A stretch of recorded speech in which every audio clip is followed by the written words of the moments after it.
Hey there! In this month's edition of the Newsweek International dated July 16, 2021, there was an article that looked at the impact of quietness in the world with COVID lockdown. It explores how a non-profit seeks to establish more quiet places and how birds chirping helps identify the state of the ecological system that we live in. On the back of this, quiet should be treated as a resource such as ecotourism, which can be used to sustain the environment.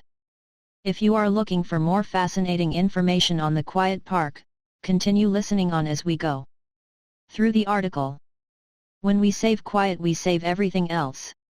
After the Great Quiet descended during the COVID-19 lockdown, we saw what the power of silence could do to our CID 415, mulat brains and to the natural world.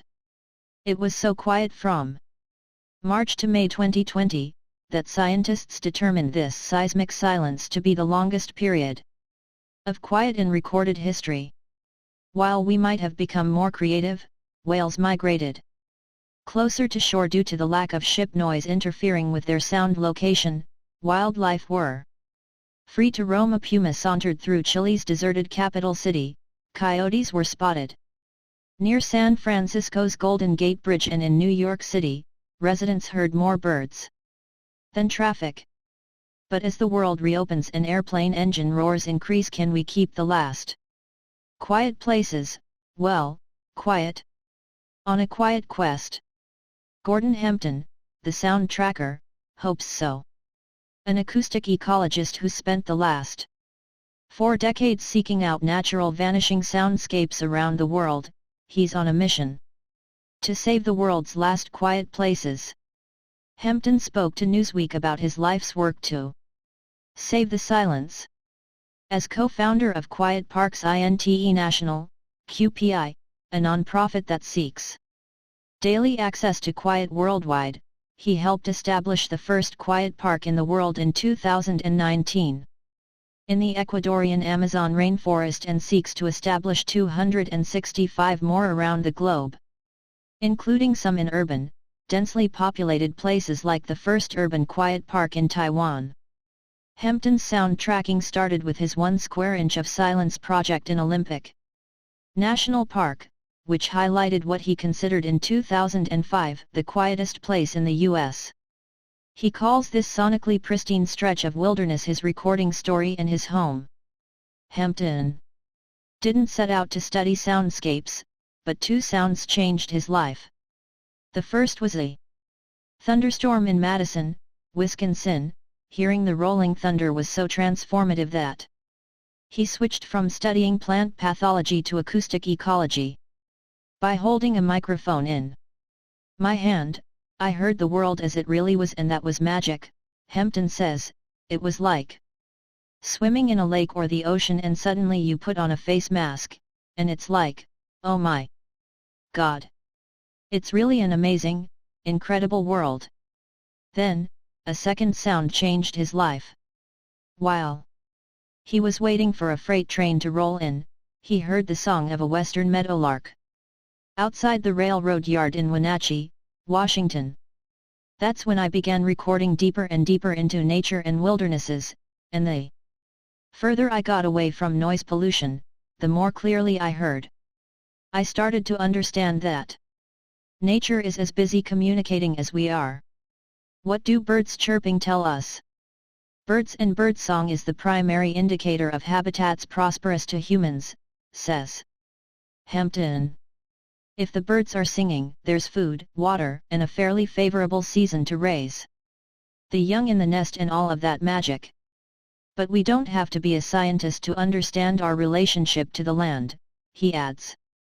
When we find places on planet Earth that are relatively free of noise pollution, we also find the healthiest places. The ecosystems are intact, the biodiversity is there. Carbon is being taken out of the atmosphere by the plants. Oxygen is being produced for the animals and us.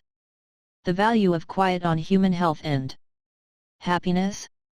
Science shows it improves cognitive skills and creativity, reduces stress levels and Increases your chance of living longer. Quiet makes us instantly happy in an increasingly noisy world.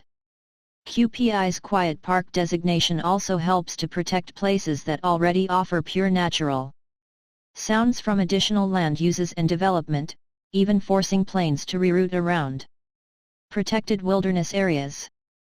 The value of quiet.